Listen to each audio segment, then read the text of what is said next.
નમસ્કાર વિદ્યાર્થી મિત્રો, કેમ છો તમે? બધા એકદમ મજામાં હશો અને તમારું જે ભણવાનું કામ છે બરાબર ચાલતું હશે. તમને એવું થાય કે ટીચર રોજ જે પૂછે છે તમે કેમ છો, તો મેં ક્યારે પૂછ્યું તમે કેમ છો? પણ તમે જે લાગણીઓ છે હર વખતે મારા સુધી પહોંચે જ છે. પણ હું તો એવું કહીશ કે તમને કેટલા દિવસથી મળ્યા નથી ને તો જરાય મજામાં નથી. અને એવું જ છે, માંડ માંડ એક તો હું તમારા માટે નવી શિક્ષક હતી. બાકીના જે ટીચરો છે તમે એની સાથે તો તમે છઠ્ઠા ધોરણમાં પણ કોન્ટેક્ટમાં હતા અને ઘણા સમય સુધી તમે મને ખાલી વિડીયોમાં જ સાંભળી હતી. લાઈવ તમારી સાથે ભણાવવાનો અને ભણવાનો મોકો પહેલી વાર મળ્યો હતો અને એમાં પણ આપણે અઠવાડિયામાં આ હાલત થઈ ગઈ. કાંઈ વાંધો નહીં, અને જ્યારે મળશું ત્યારે પણ તમારી વાર્ષિક પરીક્ષા હશે, પછી તો તમે 8મા ધોરણમાં જતા રહેશો. કાંઈ વાંધો નહીં, પણ એટલો પણ સમય જેટલો આપણને મળ્યો છે આપણે બહુ સરસ એન્જોય કરશું. વધારે સમય ન વેડફતા આજના ટાઈમ ટેબલ મુજબ આજે આપણે 10મો પાઠ લેવાનો હતો. હવે એક અગત્યની સૂચના, આ જે પાઠ છે એ થોડોક લાંબો છે, એટલે મેં આ પાઠને 2 પાર્ટમાં ડિવાઈડ કરી દીધો છે. કયા 2 પાર્ટ છે? તો કે સમજી તો આખો આજે આપણે આજે જ લેશું, પણ એનું જે સ્વાધ્યાય છે હું આવતીકાલે આપીશ.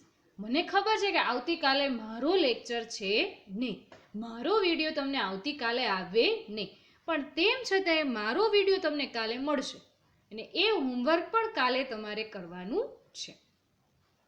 હવે વધારે સમય ન વેડફતા આપણે આગળ વધીએ. પાઠ 10, અંદાજ અપના અપના. એટલે આપણા વિચારો, કોઈ પણ વસ્તુને જોવાના બધાના તરીકા અલગ અલગ.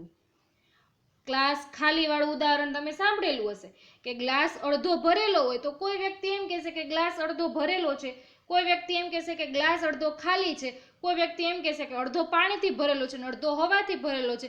અને એકદમ ઉત્સાહી માણસ હશે એ શું કરશે કે અડધો ગ્લાસ લેશે, એમાં મસ્ત લીંબુ નીચવશે, થોડુંક મીઠું થોડીક ખાંડ નાખી વધારે પાણી નાખી અને મસ્ત લીંબુ શરબત બનાવીને પી લેશે. ગ્લાસ ભરેલો છે, ગ્લાસ ખાલી છે, એની સાથે એને કોઈ મતલબ નથી.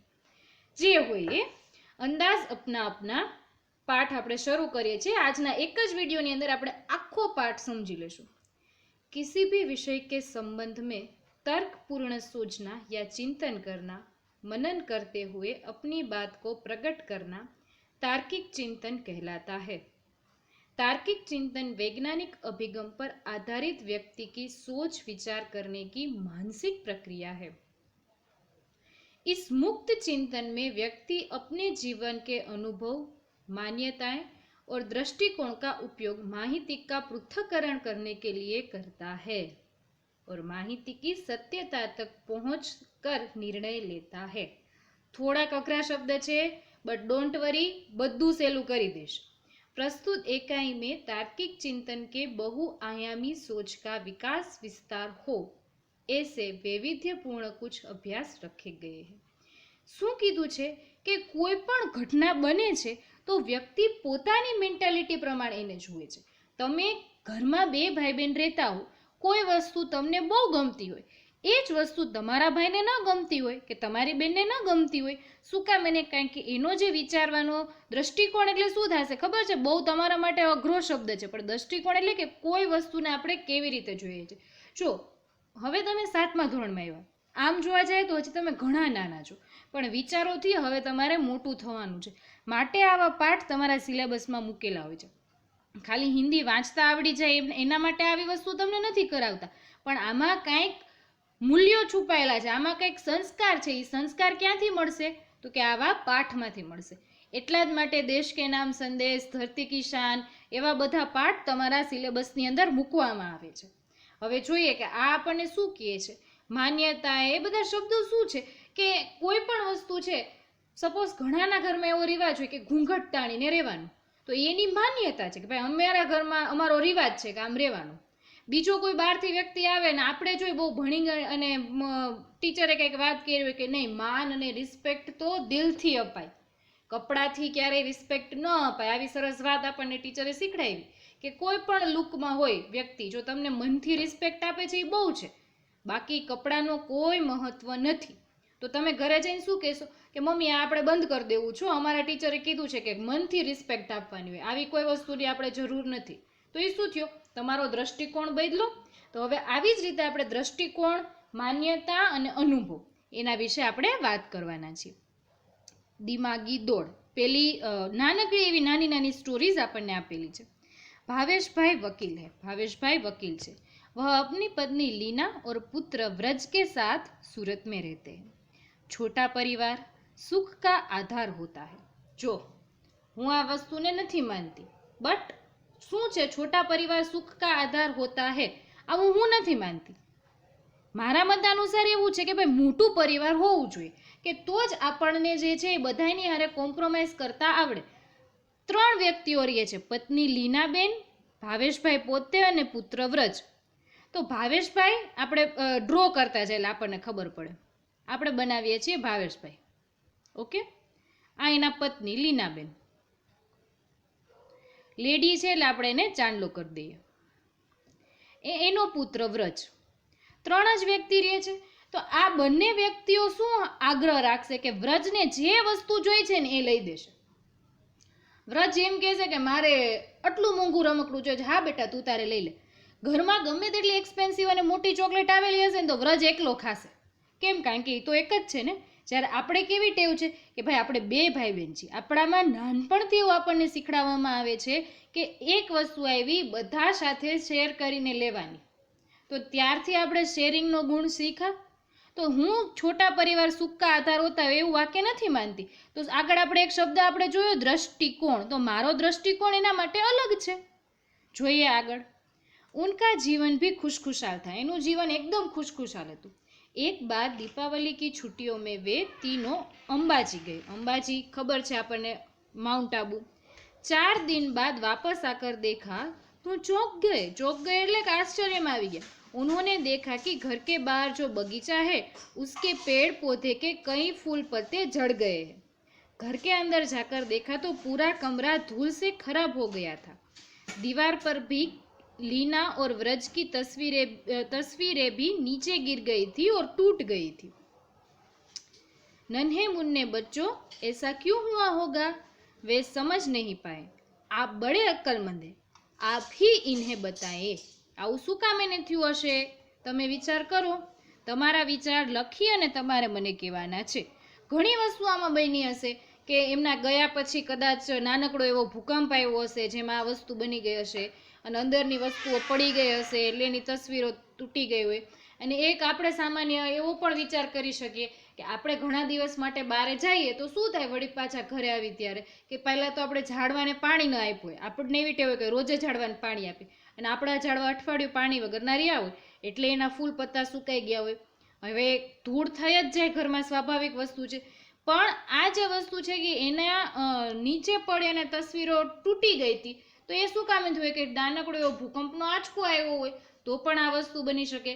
ઘરમાં ચોરી થઈ હોય એવો તો આપણે તર્ક લગાડી ન શકીએ. તો આમાં આપણને એક સેન્ટેન્સ આપેલું હોત કે તાળું તૂટેલું હતું કે કોઈ પણ એવી સિચ્યુએશન. તમારે હજી જો મેં તમને નાના નાના વિચાર આપ્યા, એ વિષય ઉપર તમારે વિચાર કરવાનો છે અને લખવાનું છે. લખવાની ટેવ અત્યારથી રાખવાની છે જ, બરાબર? અને મને એપ્લિકેશનમાં મોકલવાનું છે. 7 જ જણાનું હોમવર્ક આવે છે. જોવે છે વિડીયો બધા, પણ શું પ્રશ્ન છે હું જાણી શકતી નથી.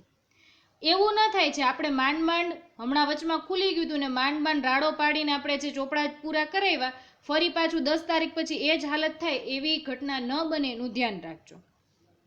પરેશભાઈ કિસાન હે, ઉનકી પત્ની હિરલબેન નર્સ હે. પરેશભાઈ પોતે ખેડૂત છે, એની બેન હિરલ છે, એની પત્ની હિરલબેન છે જે પોતે નર્સ છે. एक दिन सुबह सुबह हिरलबेन ने पानी के नल के नीचे जल्दबाजी में एक मटका रखा. बाद में नल चालू किया और रसोई घर में चाय बनाने चली गई. चाय बनाने के बाद जब वापस आकर देखा तो मटका खाली था, उसमें पानी नहीं था. हिरलबेन अपने आप पर हंसने लगी. आવું કેમ થયું હશે? નલ કે નીચે જલ્દબાજી में एक મટકા રખા. નળની નીચે ખાલી માટલું જ રાખ્યું, નળ ચાલુ કર્યો અને પછી એ જતા રહ્યા. શક્ય છે કે પાણીનો જે ટાંકો છે એમાં પાણી જ નહીં હોય, અથવા મ્યુનિસિપાલિટીની કે નગરપાલિકાની લાઈન હશે એની દિવસે પાણી જ નહીં આવવાનું હોય. ઘણા બધા પ્રશ્નો એમાં હોઈ શકે છે. અથવા માટલું નીચેથી કાણાવાળું હશે તો બધું પાણી જતું રહ્યું હશે, પણ એવો તો પોસિબલ નથી, તો માટલું આખું તૂટી જ જાય. પણ જે હોય એ તમારે વિચારવાનું છે. મેરે સમજદાર દોસ્ત અને મારા વિદ્યાર્થી મિત્રો, अब आप ही बताए कि ऐसा क्यों हुआ होगा. બંને ઘટના માટે તમારે લખવાનું છે. આગળ જોઈએ. સેજલ 2 ગમલે લાવી. સેજલ નામની છોકરી 2 કુંડા લઈ આવી. ગમલે ગમલા એક વચન, લા પુલિંગ, ગમલા કેસા પુલિંગ શબ્દ છે, એનું બહુવચન કેવી રીતે કરશું? લાનું શું કરશું? એ. ગમલા આકારાંત છે, એનું શું કરશું? એકારાંત, ગમલે. બહુવચનમાં આપણે કર્યું ને વચન પરિવર્તન. लाई, उनमें तुलसी के पौधे थे, दोनों पौधे लंबाई चौड़ाई और ऊंचाई में एक समान ही थे। एक महीने के बाद दूसरे गमले का पौधा बड़ा हो गया, जबकि पहले गमले का पौधा अब भी इतना ही था। एक महीना पहले, जितना एक महीना पहले था उतना एक महीना बाद में था। अब आपको सोचना है कि ऐसा क्यों हुआ होगा। शक्य છે કે એને બેને પાણી સરખું ન આપ્યું હોય, અથવા જો ઘણી વખત એવું થાય આપણા ઘરમાં ઘણા બધા ઝાડવા હોય પણ એક ઝાડ એટલું સરસ ઉગતું હોય, એક કુંડાનું ફૂલ એટલું સરસ થતું હોય, ગુલાબના જ બે છોડ હોય, એક છોડ આપણને આખો શિયાળો ગુલાબ આપે, એક છોડમાં કળીએ આખો શિયાળો જાય ને ત્યારે 4 કળી આવે, એમાંથી એક તો ખરી જાય ને એક તો 2 થયા હોય ને એમાંથી કોક ખગાવાલો પાડોશી આવીને તોડી જાય, આપણા ભાગમાં એક આવે. કેમ થાય? તો કે ભાઈ જે નર્સરીમાંથી આપણે લઈ આવ્યા છીએ બેની માટીમાં ફરક હોય તો પણ આ વસ્તુ બની શકે. એક બધા ક્લાસમાં બાળકો બેઠા હોય 50-50, અત્યારે હું જ વિડીયો બનાવું છું, 15 મિનિટનો બનાવું કે 20 મિનિટનો બનાવું, 70 જણા જોવે વિડીયો પણ હોમવર્ક 7 ના જ આવે. એવું કેમ થાય? કે ભાઈ બધાની મન મરજી અલગ અલગ હોય. ક્લાસમાં 50 ને આપે પણ કોક જ લે, 50માંથી ખાલી 5 જ જણા આવે છે, 50માંથી 50 માર્ક લઈ આવે, બાકીના તો એમાં ક્યાં ને વર્લ્ડ રેકોર્ડ તૂટી જવાનો છે, એમ કરીને કાંઈ ન કરે. એક બહુ સરસ મજાના મનોવૈજ્ઞાનિકે એક વાત કીધી છે કે એક શિક્ષક છે ને આખી ખેતર હોય ને, ખેતર એમાં બધેય દાણા વાવે, એવી રીતે શિક્ષક 50-50 ના મગજમાં સરખું જ રેડે પણ ઝાડ ન્યા જ થાય જેની જમીન ફળદ્રુપ હોય. મતલબ આગળ ઈ જ વધે જેનું મગજ, જેને કરવાની ઈચ્છા હોય ઈ જ વ્યક્તિ કરે. બાકી તો હિન્દી થોડો ભણવાનો વિષય છે એ થોડો કરાય, એમ કરીને વિડીયો ન જોવે, ચોપડાય પૂરા ન કરે. એ લોકોને એની મેન્ટાલિટી મુબારક, પણ આપણે એવું કરવાનું નથી. तर्क की लगाम कल्पना के घोड़े। आप साइकिल पर स्कूल जा रहे हो, एक सिचुएशन, जो आ वाक्य बोलते हो ત્યારે તમારા મગજમાં આવવું જોઈએ હું તમે સાયકલ લઈને સ્કૂલે જાઓ છો. रास्ते में देखा तो एक आदमी हाथ हिलाकर आपको रुकने का इशारा कर रहा था। आप रुके।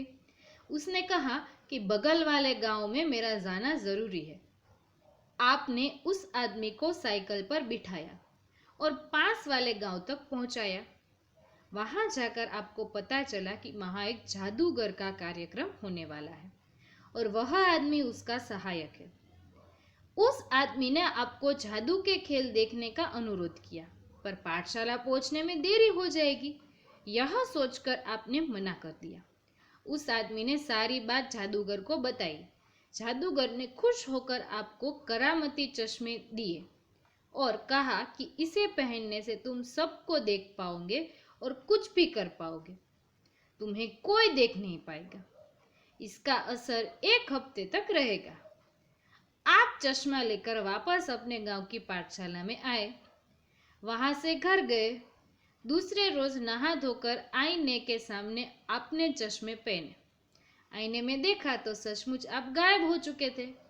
अब आप हमें बताइए कि आप कहाँ कहाँ जाएंगे और क्या क्या करेंगे। મને તમારે કહેવાનું છે કે તમને આવા ચશ્મા મળી જાય જ્યાં તમે બધાને જોઈ શકો અને જે કરવું હોય એ કરી શકો, મીન્સ આમ જાદુઈ ચિરાગ જેવા ચશ્મા, પણ તમને કોઈ ન જોઈ શકે.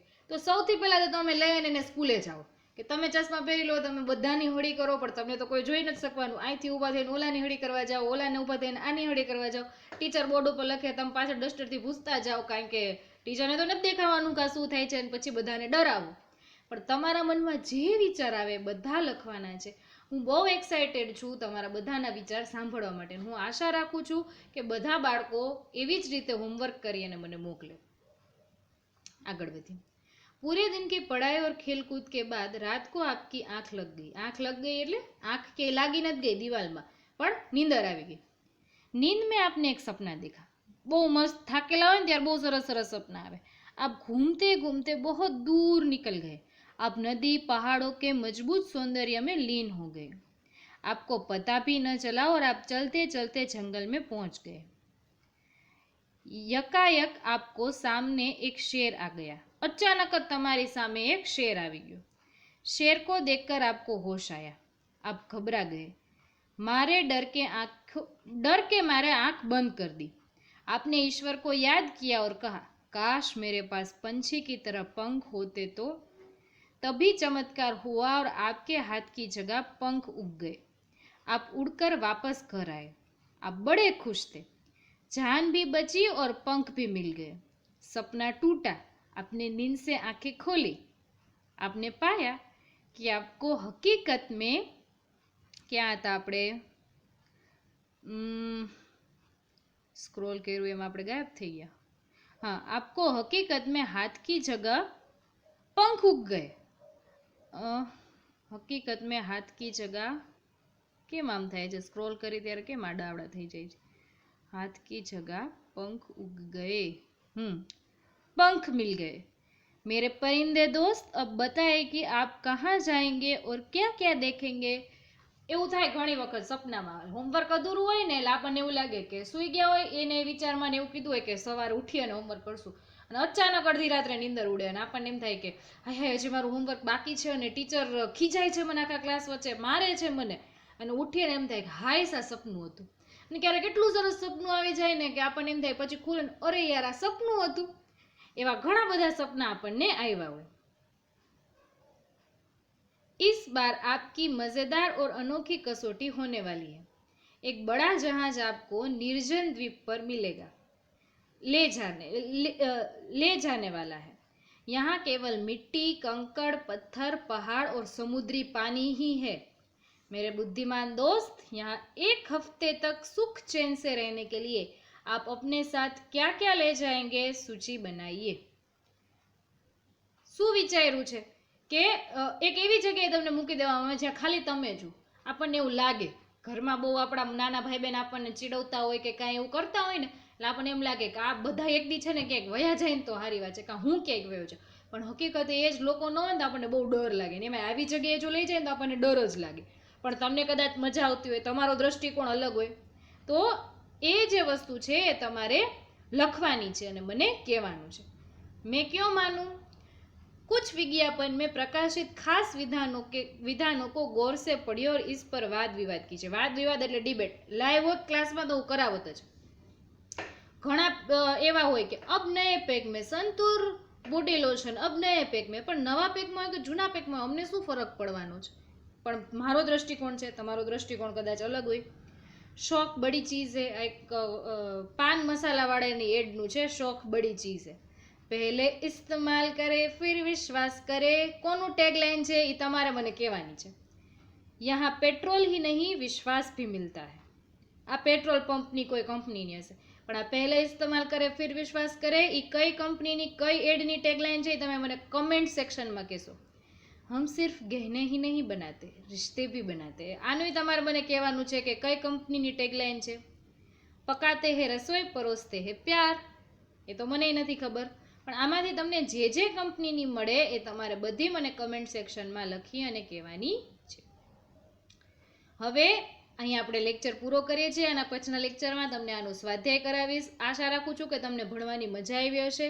જો તમને ભણવાની મજા આવી હોય તો પ્લીઝ લાઇક કરી દેજો વિડીયો, એટલે મને એમ થાય કે ના હું ભણાવું છું એ મારા બાળકોને ગમે છે। તો હવે મળીશું આના પછીના લેક્ચરમાં, એટલે આવતી જ કાલે। ત્યાં સુધી તમારું ધ્યાન રાખજો। આવજો।